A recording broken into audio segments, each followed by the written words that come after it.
represent the people that my pops and my granddad, it was a different type of like, dang, I actually did tell my granddad before he passed away that I was going to play on TV. And I was going to have my name on the back of somebody's jersey. And I did. That was one of the, I made him on it. That was a big I made him on it. Dream come true. Welcome back. Welcome back. Who are you rooting for? UAPB. What up with it? What up with it? Welcome back. As I said, to KeepinGitaG podcast, man. Y'all see where I'm at. Straight on the basketball court where my brothers reside. House of Hype. Again, you see what's in the background. We got a few of they fits back here. Come get your gear right. Come get your hoodies right. Come get your swag tight. But yo, if you think that you got game, if you can shoot a little ball, we on the court with it. You can always come up here and shoot for a discount up to 100% off. But if you lose, make sure you got your bread to pay for that outfit, man. But again, we are back for our interview series. My manager hit me up and she was like, hey, I got 4 young men from UAPB I'd love for you to interview. You know me, I said, hey, let's make it happen. So, as you see where we at, man, we've already interviewed 2 of them today. Jack Sherholtz, a.k.a. White Chocolate. Jalen Jennings, a.k.a. J1, who was also a first-team all-SWAC running back. And we got 2 more today. They both coincidentally spread out that 901 M-Town to be exact. They both went to Southward High School. Put up some amazing stats there as well. And they both brought their talents down to UAPB. So it's only right that during Black History Month, out of the 4 black colleges in Arkansas, 3 of them in Central Arkansas, and the oldest, and again, the other one in Pine Bluff, and the oldest HBCU football program in Arkansas, again, UAPB, and we welcome, and also from a black-owned shop, the furthest in the Alice and one of only 2 in the Alice as well. So Black History Month from a black-owned store, interviewing 2 young men right now from an HBCU, UAPB. I want to welcome from Southward High School again, Kylon Dupree, a.k.a. KD, and Jalen Moores. They call him Lil Quon because they say he run the ball like Quon.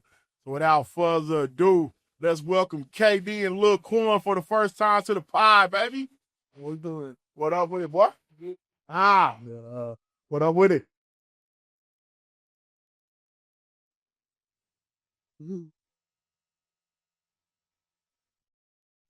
Hey, man, can y'all Memphis Juke? Nah, man, what up with it, fellas? How y'all doing, man? You good? Straight? Good. Straight. So here's the trip up here. It was all right. Little drive, me wasn't too bad. Okay. So, man, like, y'all already know the format, so don't want to keep y'all too long. But let's get into it, man. How's life on the yard for y'all, man? Man, life on the yard, just being in the HBCU, just the way the culture and the people, the atmosphere, I'm not going to lie, like just being around certain people, like you can make so many connections, like the people that you be around, the relationships you build, the coaches, the teachers, even from the teachers, like I just built so many connections with different teachers, and just like the people in general, they gonna make you feel welcome, make you feel at home. How about for you, Jenny? I mean, for me, it's rough being in a new environment and being around the stuff I'm around. It's kind of difficult for me to like really come along with the program. But I mean, for the most part, I'm gonna just keep going, keep striving. But it's straight. All right. Yeah. So both of y'all entered UAPB as freshmen last year. Is it? Yep. But let's backtrack. As I previously said, y'all are both from Memphis with the Southward High School. Did y'all know each other prior to high school, or did y'all meet each other in high school? Met each other in the 9th grade. It's crazy running track together. Okay. And that's fast. He ain't like that. Okay. Yo, Quon looked over and like, yeah. Don't you lie here, bro. Nah, we met each other running track and just us running track. You know, with track, it's different sports, just football in general. You kind of make a brotherhood, and then with that brotherhood, it's just like it just being from Memphis, just being from where we from. It's like everybody come together, and then like the stuff we see and the stuff we done been through. It's like y'all put all y'all mutual pain together. And y'all try to make a come and go. Y'all fight for a come and go. Y'all work for a come and go. So y'all all work together. And so just with me and him, when I first met him, man, like he fun from the funniest dudes I know. I'm not gonna lie.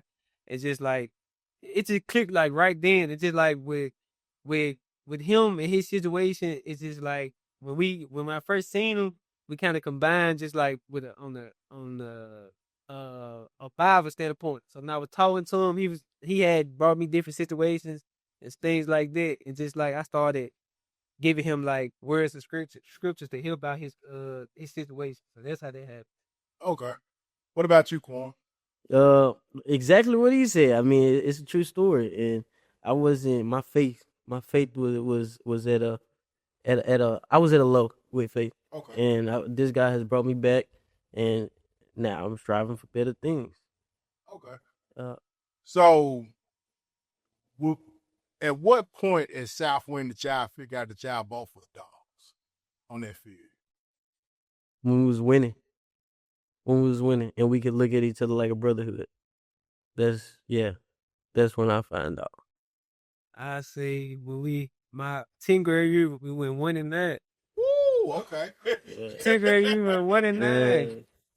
Came back 11th grade year, we went like 8-2. We was working, and then my 12th grade year, just going into that year, we had so many seniors, and we had like I think we had at least like 20 seniors. We had like at least 20 seniors. So going into that year, everybody just knew what they wanted, and then we all were trying to get to college. So it's like we gelled together, just being a brotherhood on the weekend, the extra work. Then we had a young quarterback. He one of the best in the state.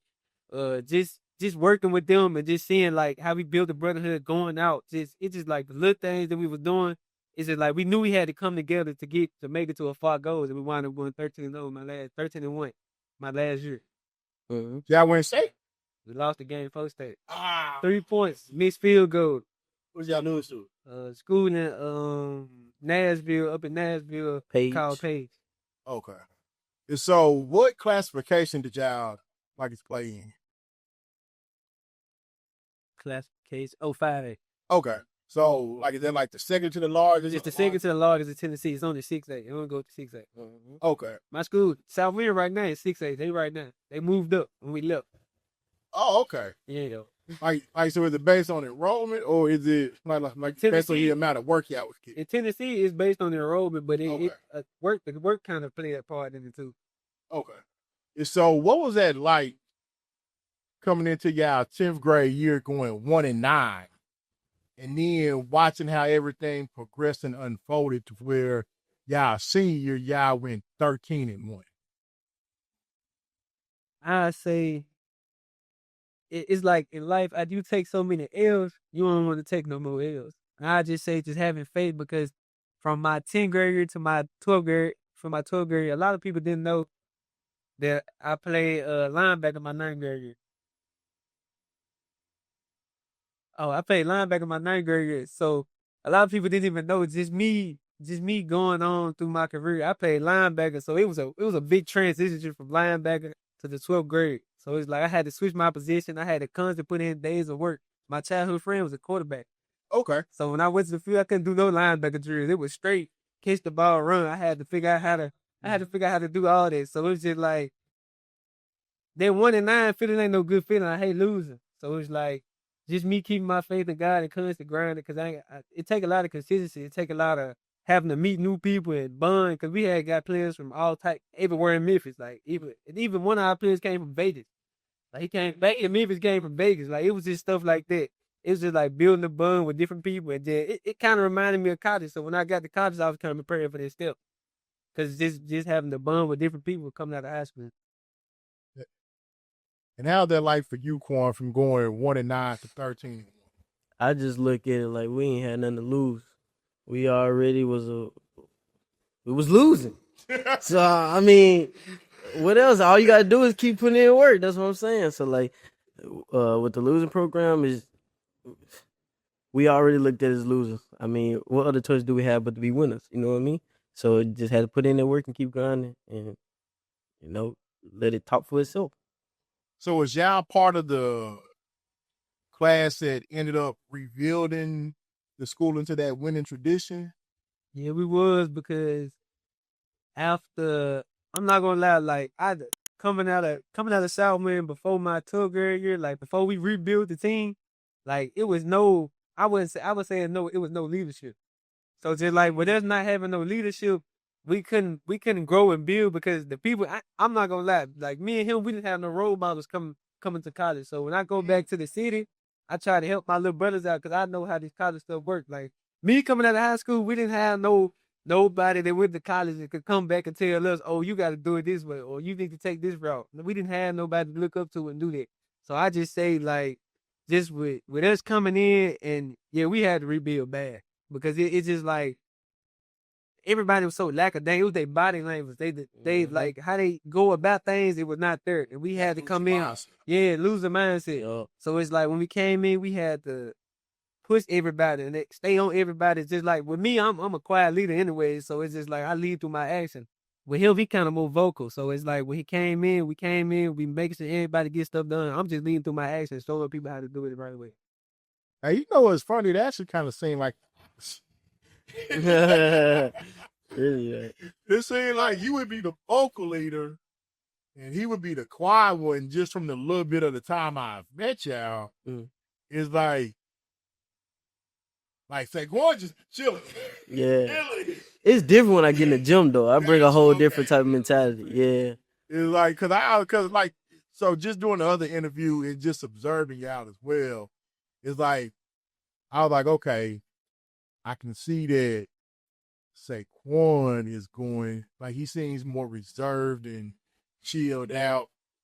Like in KD, see, like, he gonna be the one that's gonna be like, hey, let's get to it. Yeah. And so for you to say, hey, really, I'm a quiet leader, and he's a more the vocal one. And so how have y'all been able to play that off of each other to where you lead by actions, but you lead by words and you lead by action as well? Have y'all been able to bounce it off of each other? We just been able to balance. So like when it comes to like in life, like right now in life, he is the more vocal and he talk more, you know what I'm saying? But it's like when we get to the field and we get to actually putting in that work and getting in the gym, then it's like now it's my turn. You know what I'm saying? I bring that type of mentality. And then as far as like helping young people, it's the core that we bring is giving them balance. You know what I mean? Is I can help them in this area, he can help them in the other area. And then that's how we do it. That's how we're able to operate together. You know what I mean? Okay. So yeah. So Jalen and Jack, they talked a lot about the new bluff. Uh-huh. And replacing that stigma of, people saying we came for the bait. What's been the mindset that y'all have been able to take to grind it out and turn Pine Bluff into that new bluff to say, you know what, we want y'all to come here, not just for the band, but to actually watch the game because we about to put on a show. Mm-hmm. How's that been to shake that new thing as far as the new bluff goes now? I would say the enthusiasm for everybody just being more vocal and everybody having a say so on what we do. Just like, I would say, like, with the previous years that with us playing, I would say that it needs to be more where the players can get involved. I would say that where we can have a more of a voice, to where we can be able to voice our opinion. The coach be like, okay, we need to do it this way, or we need to do it this way, or just like it needs to be more player led. I would say that. I would say like the last 2 years that I was there, like my first 2 years, I would say that it was more the coaches trying to tell us, oh, we need to do this and do that. Just like they'll tell you gotta what type of workout it is, and they be like, it's not mandatory. They'll tell you something like that. Voluntary. When they'll tell you it's voluntary when nobody come. My first 2 years when nobody come. When nobody come. So I would say like shifting the new bluff and how it is now, when they say it's voluntary, everybody come. Like we texting the group chat, oh, you need to come this time. Where you at? Like phone calls, everybody calls and make sure everybody gets stuff done. So it's like that shifting the mindset of New Bluff is just like everything we doing, we making sure it's done the correct way, and we doing it with a certain demeanor that nobody just can stop. In my opinion, it's just like, man, some gotta change at some point. You gonna get tired of losing.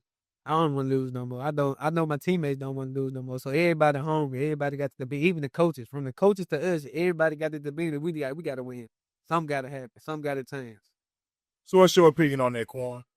I mean, what my partner just said, something got to change. You know what I mean? Like, I'm just about bringing the dog out every time you step on the field. Every time you get ready to put that work in for football, whatever, anybody that's whatever sport. Just anything you do, you should bring 120%. You know what I mean? And that's what I think that these guys have brought in, and not only these guys, but me and KD. So yeah, sister. All right, man. So, what was the journey like from Memphis to Pine Bluff? Because we know Memphis gets a bad rap. Like, so things happen everywhere, and so. But at times they try to push it, like, in more, like, areas like, I know Little Rock has had a bad rap. Memphis has had a bad rap. Like, Chicago, places like that. What was the journey like for you guys from Memphis to UAPB? I would say just the journey. Pine Bluff, I would say it's kind of like Memphis, but it ain't. It's low key quiet. Memphis is more, everywhere you go, it's something going on. It's just like, I feel like just with how I feel like the stuff in Memphis is so bad because you got a lot of kids like us that's growing up, they just led in the wrong direction. Gotcha. And they ain't got nowhere to put their pain. So a lot of us, like me and him, we went to sports for our pain. Like nobody, we couldn't. I didn't want to go out there in the street because I lost a lot of partners in the street, just in general, just like anything. Cousin, I lost a lot of partners, anything. So it's like when you see it and that you see you lose, you cousin losing people, you kind of stir away from it. You go back and you try to stir people in the right direction, and you see through like the young kids and the stuff that's going on. You be like, man, it's reason why they do it, and it's reason why they should stir in a different direction, and you want them to grow. So it'd be like, when we came to the Bluff, like our mindset was we already hard about it. Like immediately we say, we already hard about it. Okay. And then with my parents, it's just I came from a house where they like it was strictly love. Like I got mostly sisters in my family. So it's like them women, they was hard on me. I'm not gonna lie. My mom and them always was on me, my grandma, my sisters. So it's like just having that and having my family, because it take a village to build a child. I say that my mama and them, they stirred it in me and stirred the faith in me. It kept me pushing. So it's like when you have people on your side and they constantly rooting for you, just coming from their place, you gonna want to go do something positive and give back to your family and do stuff for your mom and like just give back to the community, because it's like Memphis ain't no good. So it's like, what can you do to better yourself to make yourself seem like a role model for the people that's there? What was your journey like, Quon? My journey was hard. It was hard. I'm not gonna lie. Yo, hold on, boy, yo. Whenever you started off like that, it was hard. Yo, bro about to get deep. He was like, my journey was hard. It was hard. It was hard. Man, okay, go ahead, Quon. Man, losing your pops, then your other father figure is a whole different type of ball game. So like having that and then no support right on top of that, it's kind of like it really do something to you. But as far as like the football aspect of it, it was still hard. You know what I mean? Like like losing program, having to come back from a losing program, change the mindset, change the mentality. Then as far as grades and all that, I couldn't think right. You know what I'm saying? Because I'm having to deal with all this other stuff with real life. You know what I mean? I wasn't able to focus in school and focus on football for real. But eventually, once my mindset did change, then that was when I really started to get on track with certain stuff, regardless of my situation. You know what I mean? But it was tough. But at the end of the day, like I give all glory to God because I'm glad to be here. You know what I mean? Like even though I didn't have what other people had, I'm still standing. You know what I'm saying? Man. So I mean that's Jesus. I'm trying to get emotional, but yeah, it was tough, but I'm still here. So I would say with just us being from Memphis, you limited the resources. limited. You limited to the certain amount of coaches. You limited to just putting yourself out there. You limited to what you got access to. You limited to just everything. I would say. So you basically getting out the mud the whole time. You Like that already grind, looked you at it as getting the out underdog. mud. Yeah. You already looked at it as the underdog. So Yeah. just coming from Memphis, it give you a different type of drive. So when we came to the Bluff, we like, oh, because the Bluff, we already limited resources too. So it's like, you at the HBCU, you like, oh, this ain't nothing new. So it's like the change and the mindset was already like, we've been here before.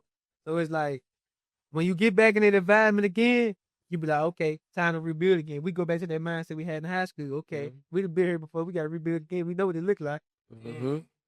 And so last year, that was our first year at PB, right? Yeah. Okay. Yes. So y'all first game, y'all went into Texas Tech. Yep. No, we was the year before that. For him. Oh, Yeah, for for him. Wait, I okay, came y'all didn't second graduate semester. together. No, We graduated together. He took his first year he didn't play. Yeah, I didn't play. Gotcha. Okay. Yep. Okay. And so when y'all went to last year, when y'all went to Texas Tech, Mhm. what was it like? Because I know between Jalen and Jack, they've had other journeys where they went from D1 to JUCO and D1 to D2 and then to JUCO and now found a home at UAPB. But you guys went straight from high school to UAPB. It wasn't any detours. And so what was it like when y'all went to Texas Tech and y'all was able to see some of the amenities and the environment that they had, that sparked something in y'all mind to say, you know what? One day I can be here. Mm-hmm. Okay. For me, it was a dream. It was a dream come true. Okay. Like being a walk on and already having that underdog, title put on you. It was just like for me to be right there, it was crazy. And then for me to actually, kick off. So for me to actually be doing like basically the first play of the game. Yeah. It was I had my tears running. It was amazing though. It was amazing. Not gonna lie, yeah. That wasn't for you. I wasn't even there. Okay. I ain't travel that guy. I didn't travel to the third game of the season.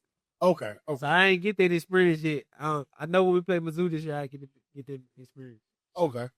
And so 2 kids came in from this previous class that I know that was freshmen. Zay Scribner A little bit. and Montreal, who plays tight. No.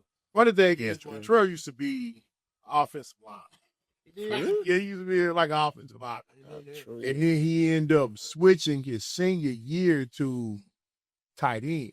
Mm-hmm. And so what's some of the promise that y'all have seen out of those 2 players? Straight heart and dedication. Real. Trail.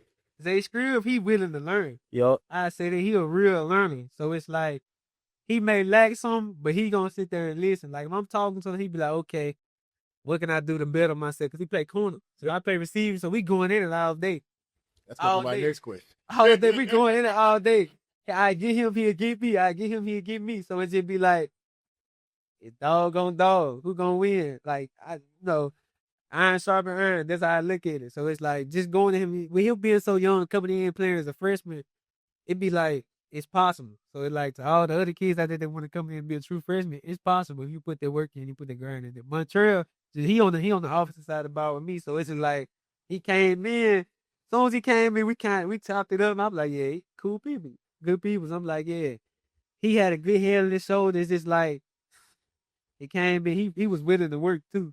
So both of them young men, they was willing to work. They was willing to put in the hard work and sweat. And it's like, results came out of it. So it's like, us being kind of I would say like older than them, it's just like, okay, I'm gonna take you in as my little bro. I'm gonna show you this way, I'm gonna show you that way. Even though things may not go how you want them to go, you still gotta keep going. Just like adversity, that's a big thing in college. You're gonna face a lot of adversity. Like no matter what adversity I went through, I never quit. So it's like just having that mentality while you go through constant adversity, because college teaches you a lot just in life, just with adversity and how you go through things.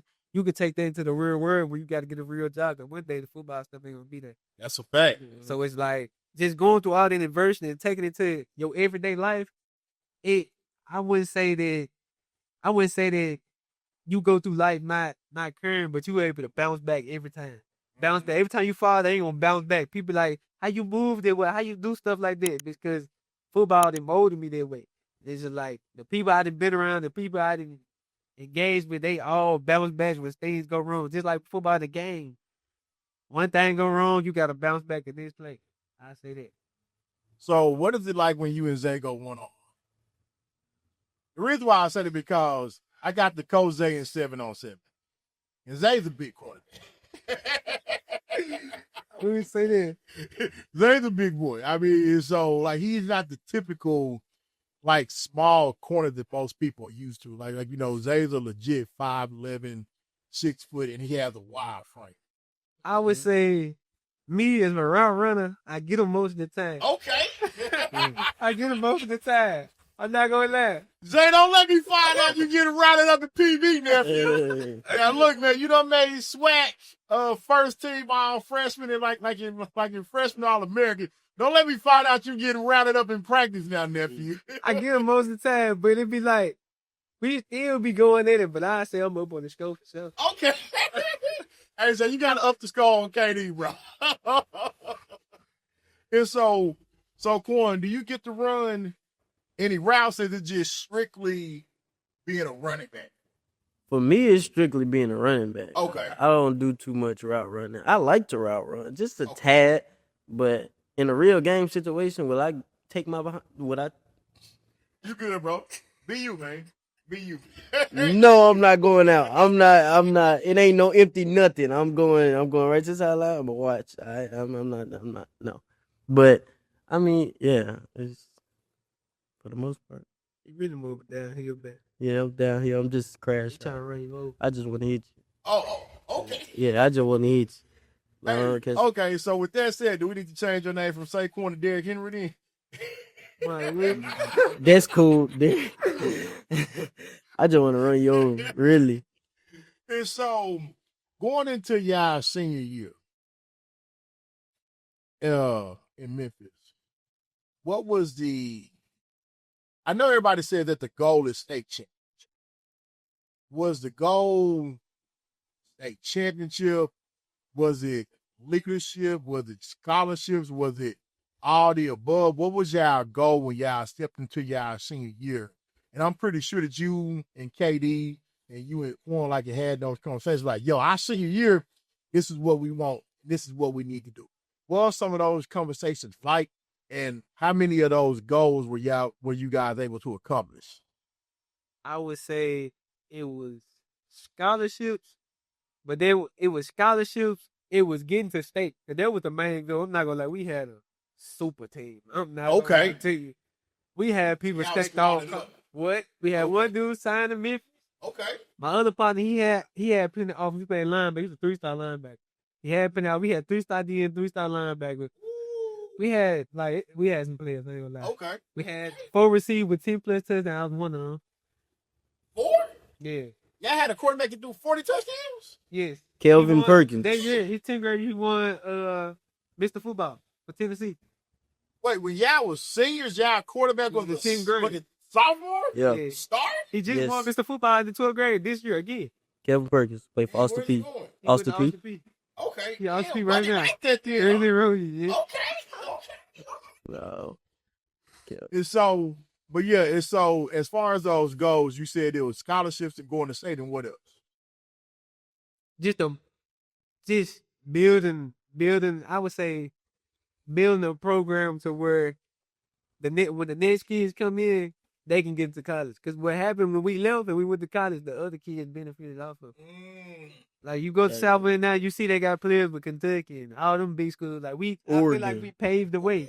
Oregon. Yeah, they got big Antonio. I feel like we paved the way for them because when we was there, I would say we didn't get what we thought we was gonna get. We was close to it, but we didn't get exactly what we thought we was gonna get, and when we fell short of the state. But it's like just with us making that fight, it took some work. It took us we was in close game where we almost lost, and we still find a way through. We still find a way to never break and still be there for each other, even when we took the L. So it's like just having faith in each other as brothers. Just like the bond, I can call any one of my brothers right now. They in college, they gonna answer the phone super fast. Cause it's just like that bond we had. It just built so much, and just like with us building connections and building with each other, we was able to grow in college. And I feel like we excelling in college too. Okay. So you said that y'all didn't get what y'all want, and I get that y'all didn't get what y'all want as far as winning state, again, which is always the ultimate goal. So do you feel that y'all didn't get what y'all wanted as far as the offers as well? And what's something that may have stopped some of those bigger offers from coming in? Because I know just in the Tennessee area, for one, Memphis is in y'all backyard.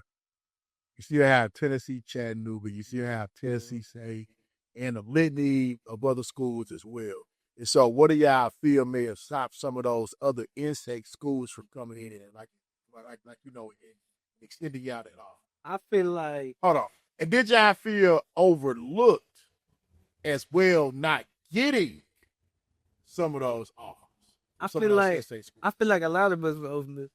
Okay. Simply because of just Memphis in general. Like you said, like all the different areas, like Tennessee, Upper Tennessee, like everywhere in Tennessee, like we was competing.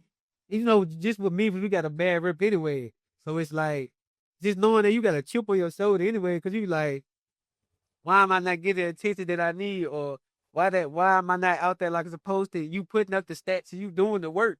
It's just like, the opportunities wasn't just there. And I feel like a lot of the opportunities weren't there was because really where we from, but it's just like I don't make no excuse and God don't make no mistake. So I'm not even gonna sit here and be like, powerful. Oh, we didn't get the opportunity we really wasn't supposed to, because I just say God do things for a reason. It's just like we always putting it in that time and in that space, because the person I am now, all that stuff that I went through in high school, it molded me to who I am today. Gotcha. So I would say, okay, I'm where I'm supposed to be.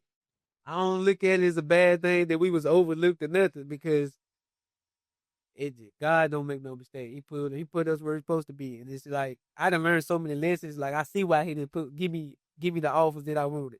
I was getting recruited by like Middle Tennessee, Austin Peay, schools like that, but like my speed kind of held me back. Gotcha. So me as a receiver, me being a route runner, like my speed went up the part. They'll tell me I check off every box, but they'll go get a dude that ran a 4.4 my offer and stuff like that. That would hold me back because I was getting MPS injuries. It's just like my speed kind of held me back. So it's like that's something I've been constantly working on as I grow as a player, because I feel like that it kind of, I ain't gonna say it held me back, but it kind of stopped my recruiting process a little more than it was supposed to. What about for you, Quon? For me, it was nobody but me. It was just a mind thing for me. As far as my grades, like how I said, my journey was hard. It was hard. So what held me back was my grades. Okay. My grades and not putting the work I needed to in the classroom. Yeah, that's it though. So what kind of numbers did y'all put up at Memphis South?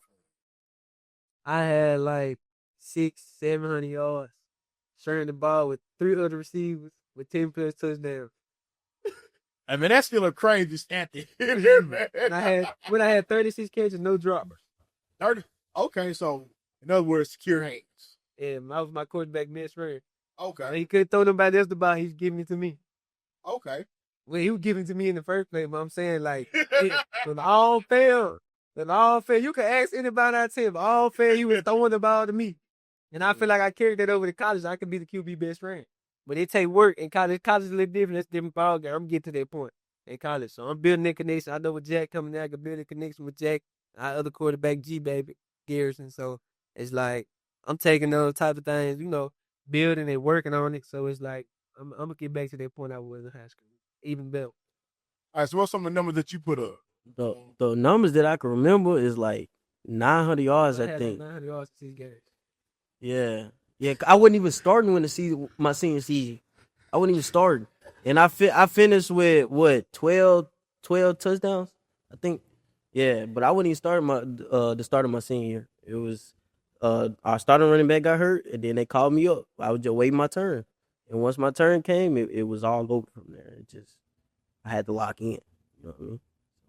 So what was it like going from being the backup to being the man at that point? It felt great. You know what I mean? Like, it felt great. You know what I'm saying? Like, I was getting praise and stuff. Like, damn, something finally going right. Yeah, something finally going right. Like, it felt like my life was getting on the path it needed to be. But yeah, it was different for sure. Because I also had to, with that, it comes leadership. Now you have to bring leadership to the table. But that was no problem. Once I hit record, so.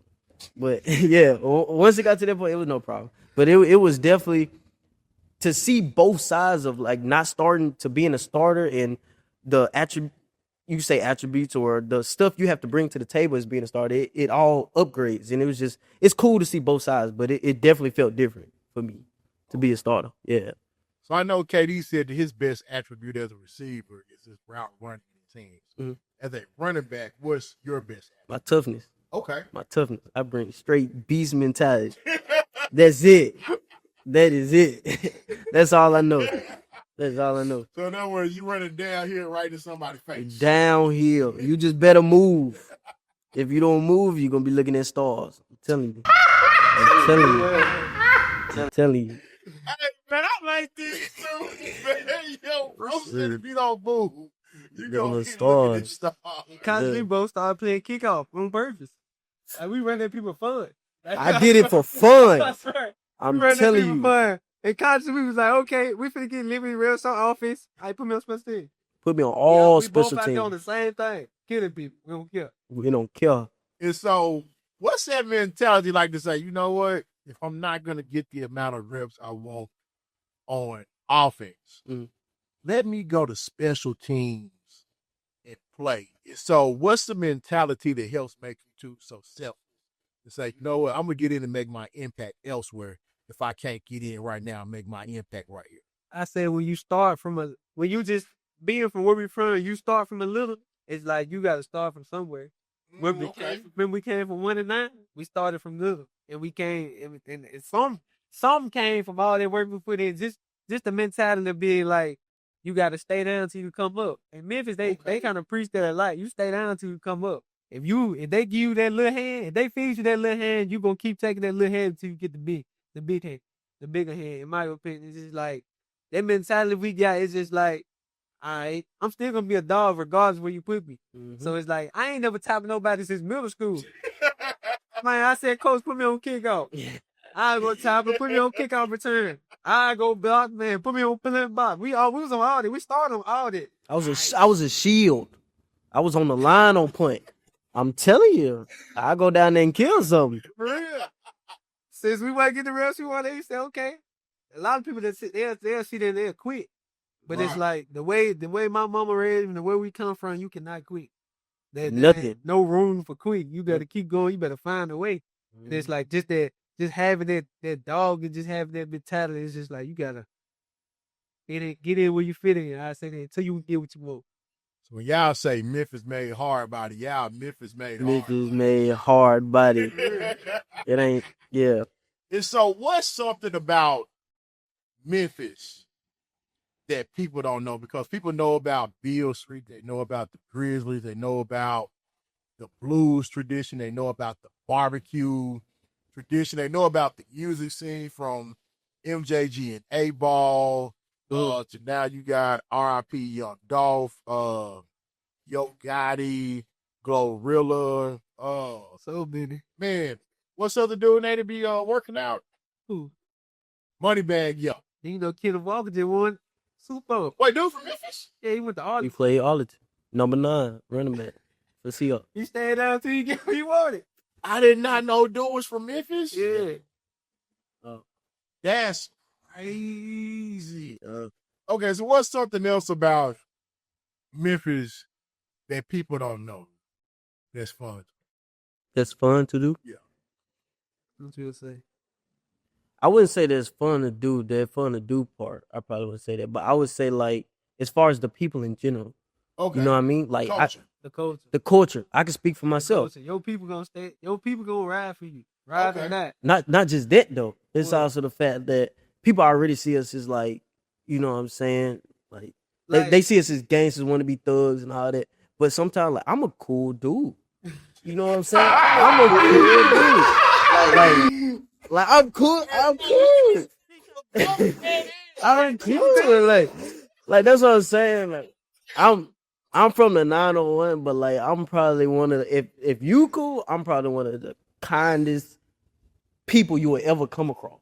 Cause that's just who I am. Like it's just from where I grew up, it make me look a certain way, or I might act a certain way. But at the end of the day, like that's not me. I if you get to know me, like just from looking at me, you'll probably stereotype. You know what I'm saying? I'm me. But if you really talk to me, I'm cool. You know what I'm saying? I say the Memphis cookout. Okay. You don't know about that. Cookout with your family. That's the best thing you can do with me. Oh yeah. Real talk. Barbecue. Grandma over there, auntie over there, the whole hood over there. Cool, Okay? dude, yeah. Don't matter. It just be like, gathering with family. 'Cause I'm a family guy. Okay. So it's like gathering with my family. It was a big thing for me growing up. This is like us getting together almost every weekend, just sitting there communicating and getting to know like what's going on in the family and stuff like that. It's just like I say that's a lot. If you talk to a lot of people, they'll tell you, "Hey, come to the cookout down the street," or "Come to grandma's house get a plate." It's just like stuff like that. It's just like the culture and the people you're around. They say Memphis bad, woo doo doo woo, but your people gonna love you for you. Especially when you like two people like us, two individuals going to college. It's like, oh, y'all doing something to better yourselves as young men. We So get it's like treated you'll like go- kings when we get back. Yeah, when you Yeah. go to the barber shop or something, like, oh, what's going on? UAPB. In the train I go to, people they know I am. I really just try to give into my community. So it's like it be a lot of stuff like that, just with the people and like the culture. It's like it's something that I ain't even experienced down here in the bluff that I can't even that I go back home. I be like, I feel at home. And so what does it feel like to walk around the city and people, they look at y'all, like y'all said, as a role model, like, you know what? With everything that Quon made it through, with everything that KD made it through, I can get there as well. How does that make y'all?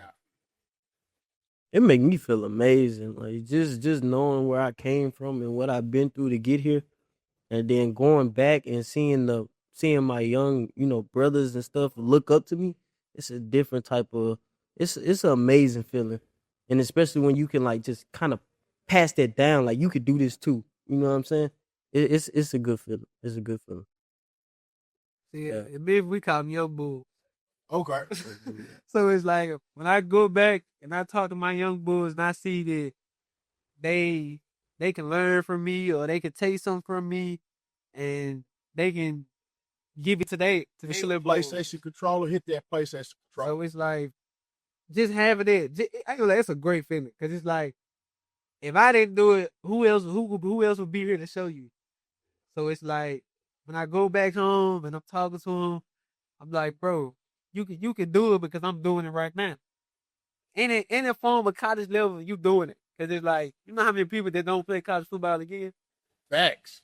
Especially with the portal. You may not ever play college football again. You might not ever get there. You may not ever touch a ball again. You may not ever get there. And it's just us. We been on the D1 level to come from Memphis. A lot of people don't go nowhere. They go straight to the streets and they misled. So it's like just coming from that atmosphere, it'd be like it's a great feeling because it's like you can motivate others to do better, or you can motivate your little brothers or motivate the people in your city to keep going and not fall victim to Memphis in general. So let's transition to PB. When y'all first stepped on the campus, what was it? when y'all went for y'all visits and when y'all finally decided to commit from when y'all actually got there, what was everything like? Was it always that warm, loving feeling? Or was it like, you know what? As y'all previously said, we got to go back and get this shit out. We gotta go back and get the shit out the mud. Oh. Nah, get the shit out the. We was in the mud, dude. Yeah, But I ain't gonna lie, I first got UAPB, I said I'm ready to go home. yeah. It's just a blessing being able to play football, but it was like, wow. It's like you come from Memphis, and this like I get to the Bluff, I'm back in Memphis. Back in Memphis. The Earl Center. Back in Memphis. But it's like, no, when you start to get introduced to the people and the coaches, they brought us in with open arms. They made shit was good. I ain't gonna let coaches go beyond and above for the coaches. If you didn't have nowhere to stay, like during the summertime, if you ain't have nowhere to stay, our coaches let us stay with him. Okay. Like the coaches, they do a lot for us. I'm not gonna lie. Just us being from Memphis, like us on the team. Oh, you used to see our team, they love us. Just us being from Memphis, my Memphis boys. Anything it should be stuff like that. My coaches, they love us. I ain't gonna lie. Just our energy, what we bring to the team, when we bring to the team, it's a lot. It's a lot. I'm not gonna lie. It uplifts me. And just where we from and our coaches, just how he is, it brings. I would say you want a Memphis person on your team for me on any level. Okay. Any level, because it's like you don't find it too many places. I would say a lot of places don't have our coach and what we can bring and just how we talk. Just like I slang hot. We're really laid back people unless you do something to it. Man, like I got family in Memphis. I got an auntie to stay there. My cousin stay there. Matter of fact, Cecily probably gonna kill me for saying this. Really. Memphis was my first strip club experience. And boy, it was amazing. Nah. It was amazing. Now, y'all young, so y'all probably don't know about this one, but y'all probably heard of it. It's called Platinum Plus. No. And, man, look, it was like almost when you first enter the city. Because my auntie didn't live too far from it. So like, That was downtown. it wasn't downtown. It was probably like, What part of town it was in? What way was you coming from? I was coming on the Dupree. From Arkansas? Yeah. Man. It had to be downtown. As soon as you come out the New Bridge, you was downtown. Well, and so she doesn't live downtown, but she lives probably like, South Memphis? yeah. Yeah, because as soon as you leave downtown, you in South Memphis. And so that's where, yeah. So was South Memphis. Yeah, actually it was. South Memphis. Oh, you in South Memphis? I know you had a time. Because of, man, what's the mall that y'all had that, had the ice rink at that's closed down? Raleigh Mall? Raleigh Mall? Raleigh? Whatever. Yeah, man. So one of my first times in Memphis, because I used to go up there and stay at my aunt.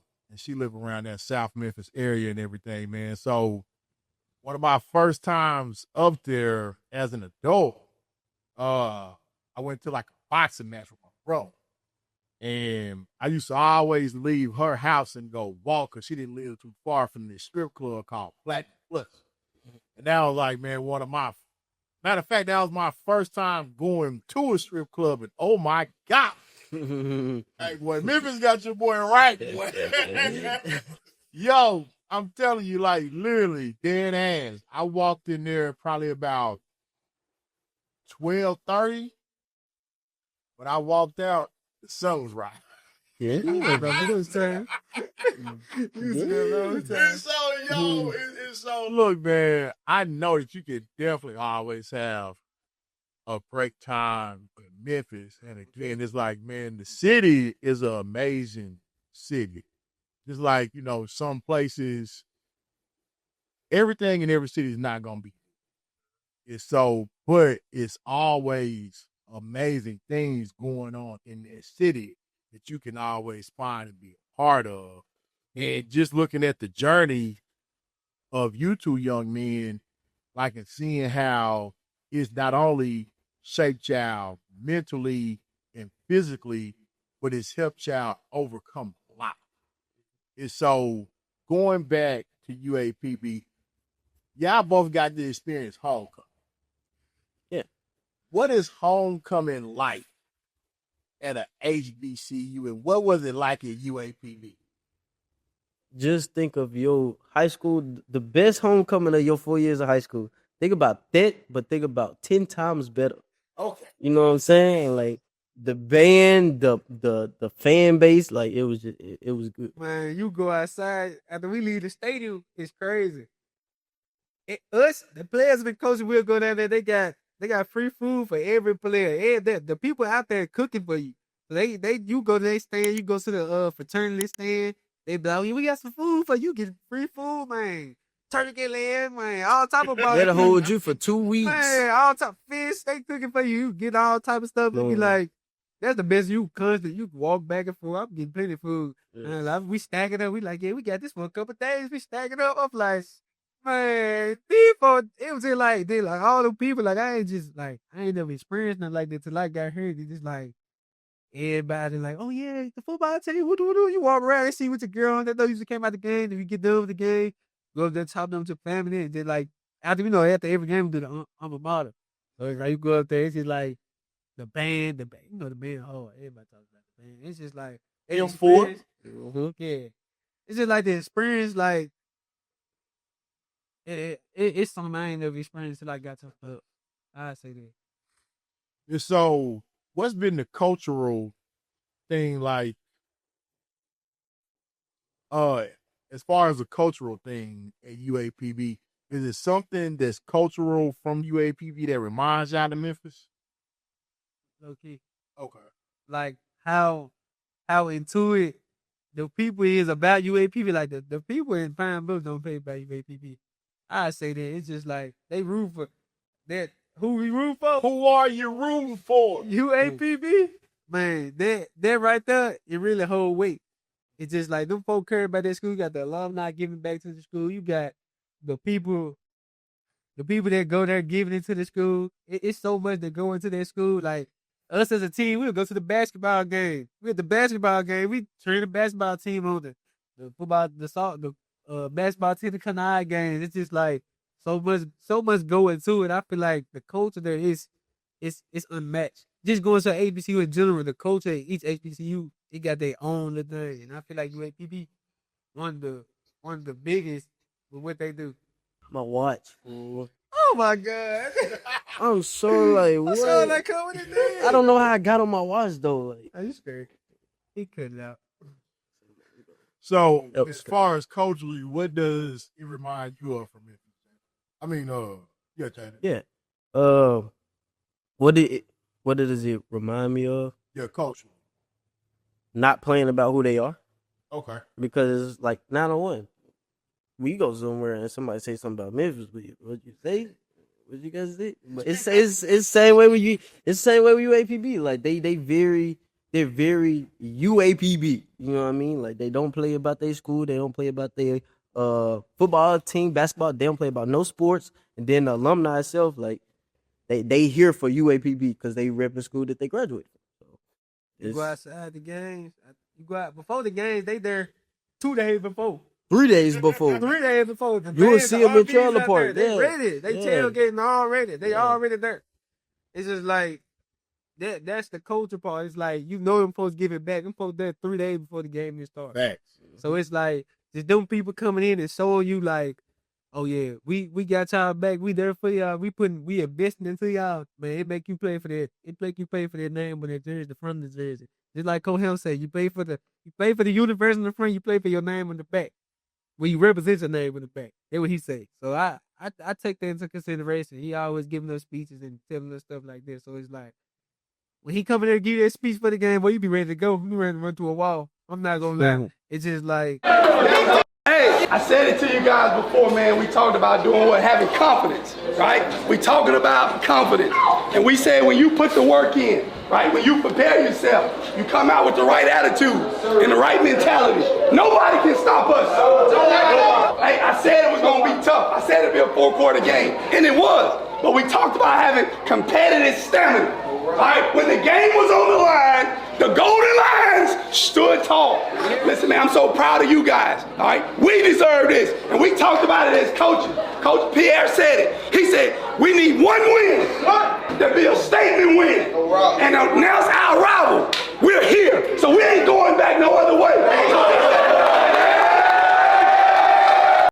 And that's the coach. He be preaching the coaches to us because like he playing for more than just you. And I feel like football in general, he playing for more than yourself anyway. With anything you do in life, you doing it for more than yourself. So what was it like when y'all first walked into the locker room and seeing y'all name on the back of that jersey? Well, Was it one of those I made it moment, or you know what? I'm gonna go hard on that. it was both. Okay.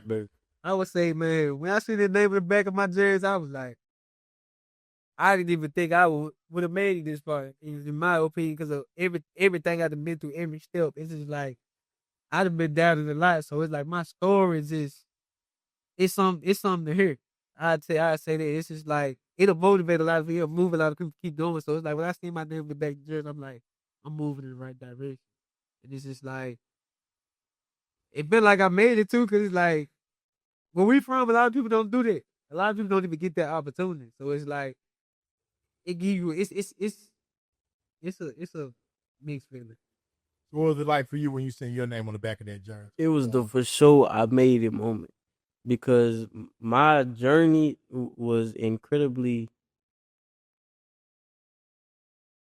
chaotic. Gotcha. Okay. Incredibly chaotic. So for me to actually be a walk-on and have to basically get it out the mud again, I mean, that wasn't a problem. But to actually have my name, like the people I represent, the people that I, my pops and my granddad, it was a different type of like, dang, like, you know what I'm saying? And I actually did tell my granddad before he passed away that I was going to play on TV. And I was going to have my name on the back of somebody's jersey. And I did. So that was one of the, I made it moment. That was a big I made it moment. A dream come true. So what was it like to keep that promise to your grandfather? It brings me to tears every time. Like, you know what I'm saying? Hey. Hey, bro. Good. Man. But it was just like, to keep that promise, now I feel like I can do anything. Like, if I could do that while he's sitting, like, while he's basically on his deathbed, and for me to be there and say that, and then actually do it, what can I not do? You know what I mean? So, that's how I feel. That's how I feel about it. So, off the field, you run your own tattoo business. I do. How long have you been doing tattoos, and what made you want to get into doing tattoos? All right, so 15 years old, right? I lost my pops at 14. When I was 14, struggling at the crib, struggling at the house, and I don't smoke, I don't drink, but tattooing was my therapy. So I got over 14 tattoos. Every time I'm upset, I'm sad about something, tattooing. You know what I'm saying? Just feeling that I would turn my pain towards something else. So, yeah, but as far as tattooing other people now, because like with the no support and stuff like that, like I had to get money while I was in school, both high school and now college. So that was like my hustle.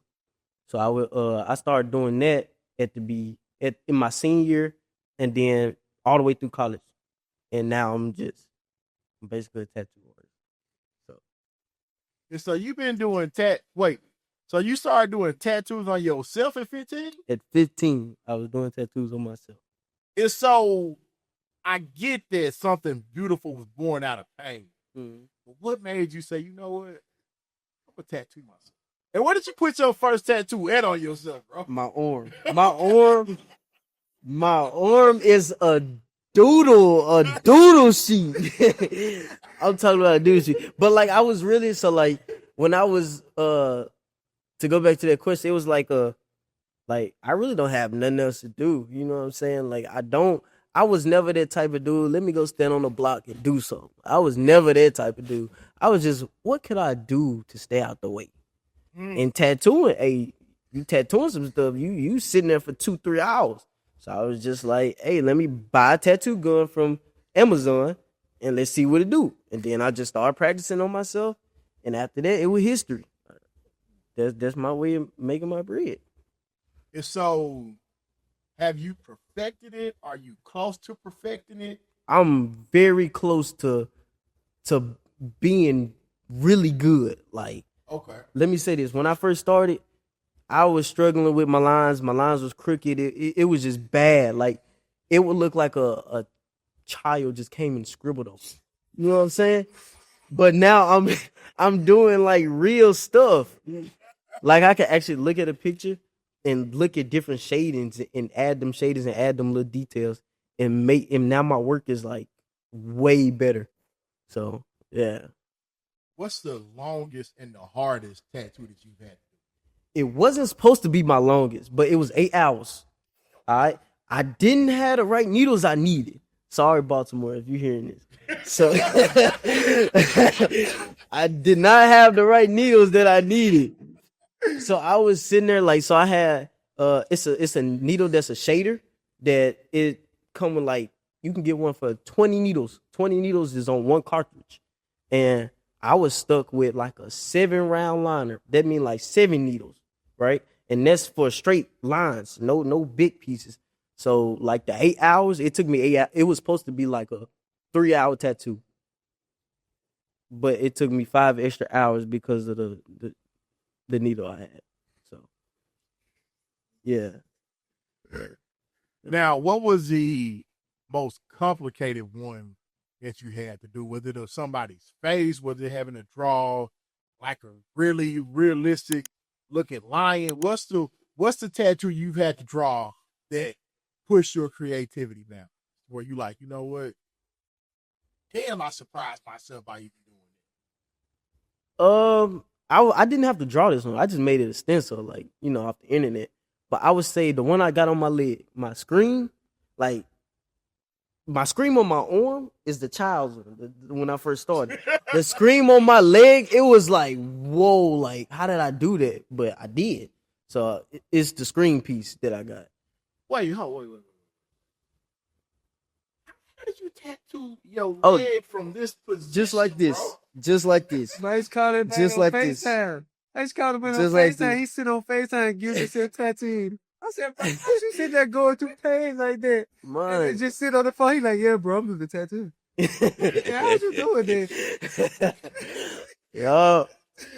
Hey, man, that's crazy that out of tragedy, you was able to build something that you could call your own. Mm-hmm. As far as now you have your own business and you have clientele, like the people who come to see you. Because I ain't gonna lie, man, I may have to shoot to the bluff and get some work from you, dog. Hey, I don't need none of that 15-year-old work. No, I got you. I'm gonna show you the screen after this. I got you. I need the 20.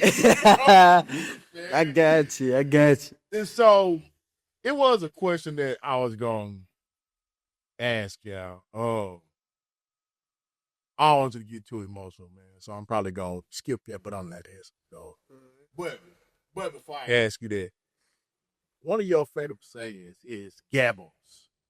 The game ain't built off sympathy. Why is that one of your favorite sayings? And what does that mean to you? It means to me, I would say it's my favorite saying. If you go watch Medical Tony from Miami, he always be like, game ain't based on sympathy. Every time he mess up on a play, say he fumbled the ball or something, he mess up on that play, he won't even say nothing. He goes to the side, he won't say nothing to nobody. Literally, and then he'll bounce back the next play. It's just like with me and my life and everything I've been through just with football and just my life in general, Gabbo's game ain't based on sympathy because everything I went through, nobody cared how I felt about it. This world don't care how you feel. So it's like everything you do, I ain't gonna say you gotta be nonchalant, not vocal, but I say you gotta bounce back and put your feeling to the side and keep going. I say that. So it's like that when I heard that saying, I'm like, that's real. I'm like, I can add that to my daily life. Like every time I'm going through something, man, that game ain't based on sympathy. I'm gonna keep going. Game ain't based on sympathy. Hey, I just to make up on the book. Game ain't based on sympathy. Remember that. What? I'm gonna keep going regardless of how I feel. Cause when you do my everyday life, when you wake up in the morning, football don't care how you feel, the world don't care how you feel. You gotta still wake up and go to work every day. So it's like that really molded me to the person I am. Just that saying, just like every time I'm going through something, I need that motivation. Man, I'm saying, man, Gabbo, I know the game ain't based on sympathy. Even if something not going my way, I'm still saying to myself, it's just something I constantly remind myself to keep going.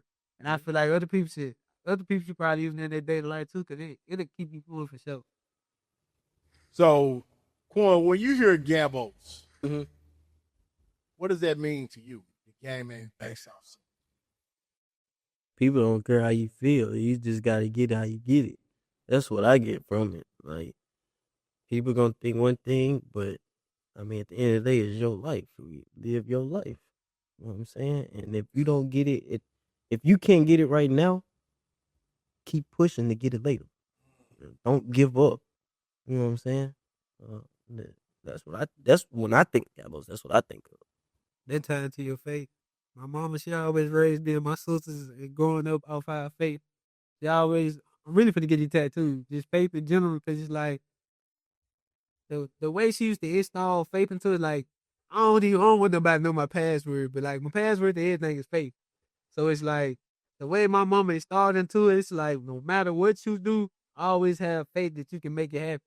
And it's just like she instilled it into all her kids growing up. I just seen my sister go through nursing school. She did quit nursing school, came back, went back again. It's just like seeing her go through all them hard trials and tribulations.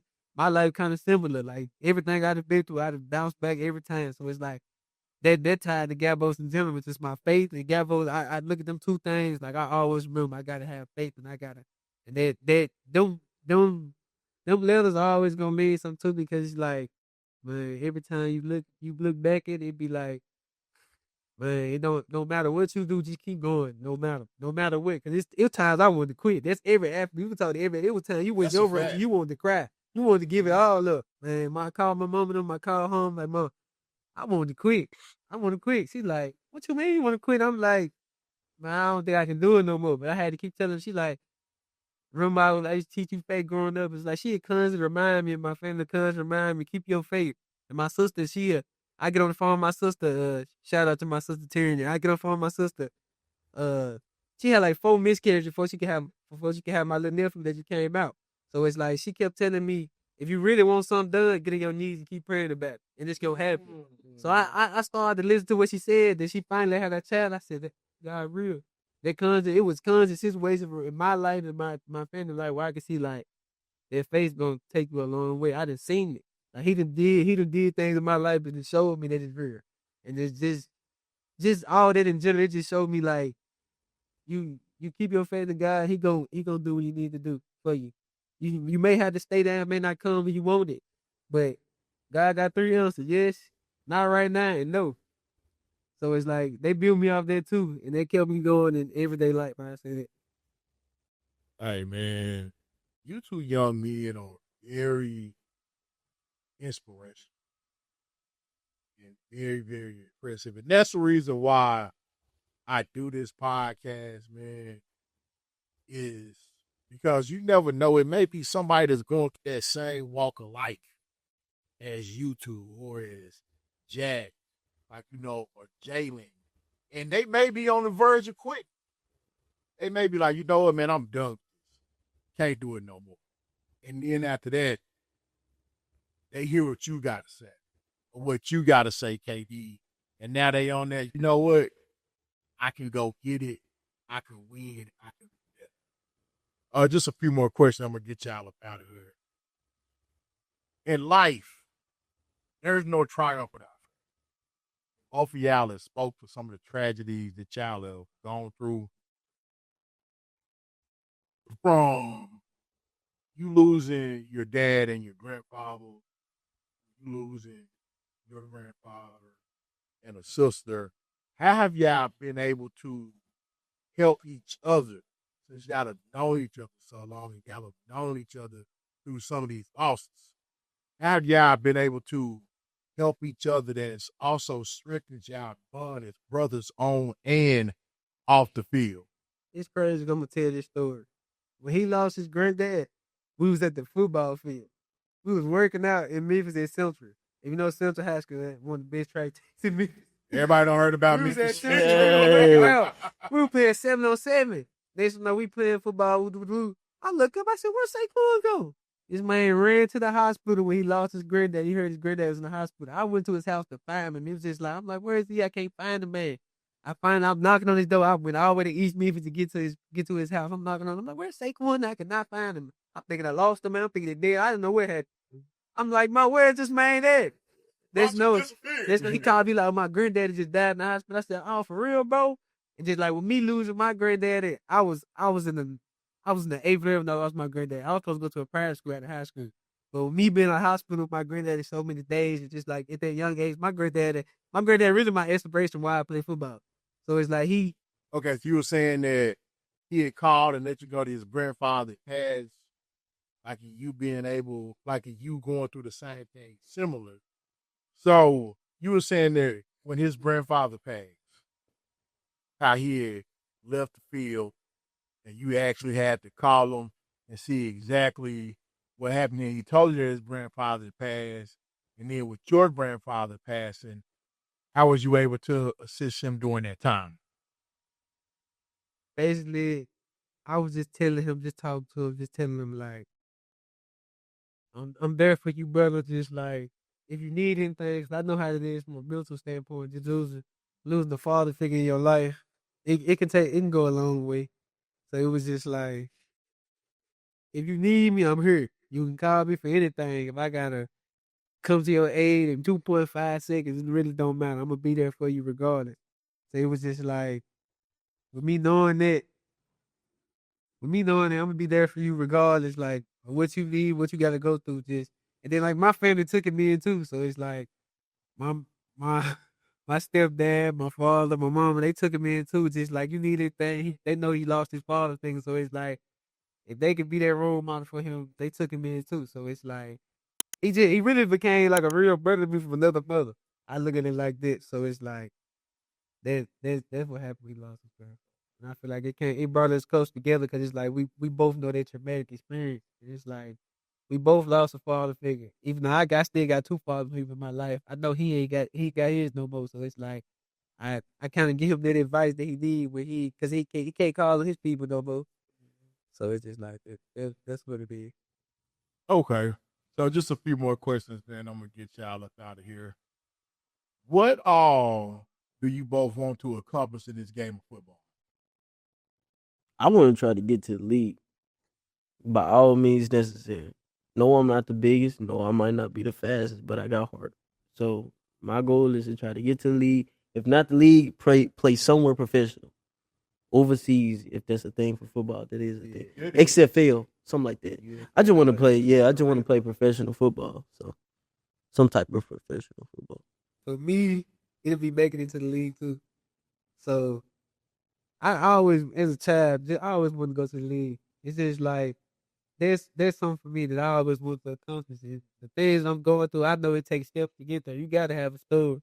When you get to that big stage, you got to tell your story. And kids may be inspired from your story when you get to that big stage. So it's like that's what I want. That's what I want out of. All right. Who or what inspires you to play football?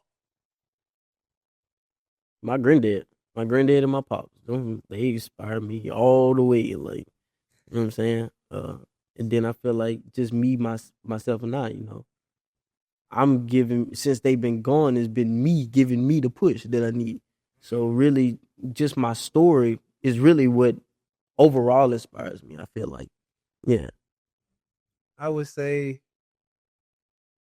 God first, and then my grandfather, which kind of introduced me to the game, and then my nephews, like my family members that's smaller than me, because I want them to be able to have the connection that I didn't have. Just with me growing up, my family they really wasn't around sports besides my dad's side that I really just met. So it's like the family members I got in Memphis, they really wasn't around sports like that. So it's like just knowing that I can get my nephews their way through that they don't have to go through certain steps I had to go through just because I'm making the way right now. So really I got the hard end of the stick because ain't nobody do it before me. Gotcha. I say that. Okay. What's the lesson that you learned from football that y'all can take with y'all into y'all next phase of life? Work ethic. Football ain't no joke. You know what I'm saying? So like when it come to working hard and building your way up, I feel like you can take that into life. It ain't no handouts. You gotta get in where you fit in. You gotta keep working until you get what you want. I say character, discipline, and consistency. Without football, I see a lot of people just in life, they're not consistent. They don't have no discipline, and they can't keep going when times get hard. And I feel like football taught me a lot of the lessons. It taught me how to see other people win too. Like you see a lot of people out here that get jealous when other people win, or they get their false accusation on social media that, oh, he got this, he got that. But just when you know you putting that work in, you know your time don't come. So it's like you don't get sidetracked by things on social media and stuff like that. It just be like I really feel like in every aspect of my life, I can take a lesson from football because it taught me so much. And I say that. And the final question, what was the hardest part of the journey that people don't see on and off the field? The hardest part of the journey. Oh, that's a good question. That is a good question. Hardest part of the journey. Not knowing what tomorrow will bring you. Not knowing what tomorrow will bring you. Like life is full of ups and downs, whether you're on the field or off the field. And I mean both can tie into the person you are. You know what I'm saying? But it's a struggle. You know what I'm saying? Life is just a struggle for anybody. But yeah, I mean that's the real ups and downs. Hardest part. I would say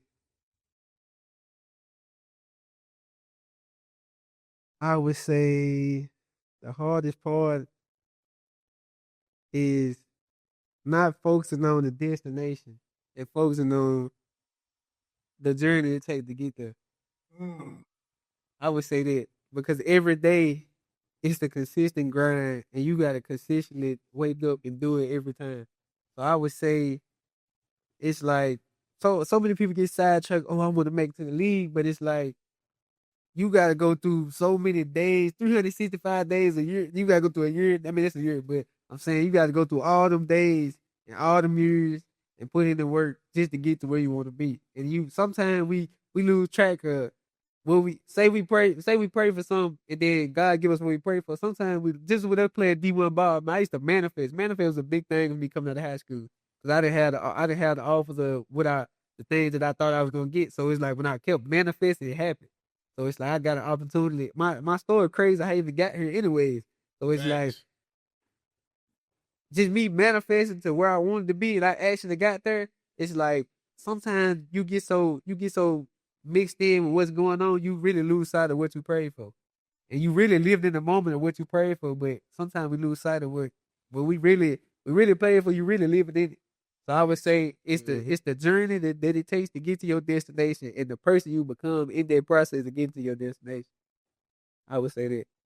Hey, man, that's a hell of a way to end it, man. Two amazing statements. Before we get up out of here, Quon and KD, tell the people where they can find y'all at on social media. On Instagram, you can follow me on Instagram. It's _Saquon, SAQUON. And you can follow me on Instagram, famous KD famous with is FAMXOUS_.KD. And then you follow my TikTok, it's the same thing. I make content on there, 1v1s, all that. I'm kind of famous on there. But I follow you back. I ain't that type of guy. I got you. I'm finna start coming out with some more content. So y'all tune in for that. Hey, man, it was amazing getting to know you two gentlemen. Like I was telling Jack, like I was telling Jack and Jalen, Jack and J1, I can't wait to be at Pine Bluff this year, man. See y'all on the field. Get busy, man. Again, y'all, story was very inspirational. And just, man, like, all the things that you two have overcame in life to get to the point of where y'all at.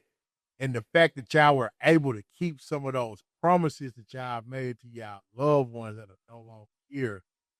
Again, man, keep playing on and living on for their memory. I promise you, it's somebody right now that's looking up to y'all that said, you know what? They did it, so I can do it. The way y'all left the legacy at y'all high school, going 1-9 to 13-1, and now y'all can look back and see, based on the role that y'all paid, offers flooding in where it's helping feed the next generation for Memphis Southwind. So again, I can't wait to see y'all turn the new Bluff around. Stay tuned. And I'm very excited for what's to come. So again, KD, I appreciate it, guys. Say Quon. Yes, sir. I appreciate it, guys. Yes, we definitely gonna have to run it back again after this season, spring ball. Like, and talk about that journey as well. Again, man, this has been historic for Black History Month, interviewing 4 players from the University of Arkansas at Pine Bluff and just hearing some miraculous things. So again, man, check out their content. Hey, support my guy tattoo business. For real though. Support my guy tattoo business, man. His tattoo information is on his IG. Hey, matter of fact, give him your tattoo page as well. Just Quon Inc. No space. You want to put JUSTQUON and then ING. So yo, go support his tattoo business. business. K for the K. Inc. Yeah. Right, here we go. So go support his tattoo business, and also go support my guy Journey. Go support KD Journey as a content creator as well. So again, guys, I appreciate everything, man. This has been amazing. Thank y'all for blessing me and the other people that's gonna be blessed when they're able to see this interview. So hey, y'all, until the end, continue to watch, continue to support, like, comment, share, subscribe. Again, Keeping the G on YouTube, DEG 1180 on IG. And as we always say, man, why keep it 100 when you can keep it a G? I appreciate y'all. We out of here, man. Salute.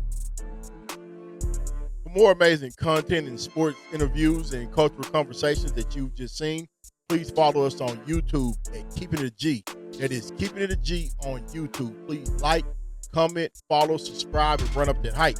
And also support our live on Instagram every Thursday night at 7:30. You can find our live at DEG 1180 and Keeping It a G. Again, that is on Instagram, DEG 1180 and Keeping It a G. And again, why keep it 100 when you can keep it a G?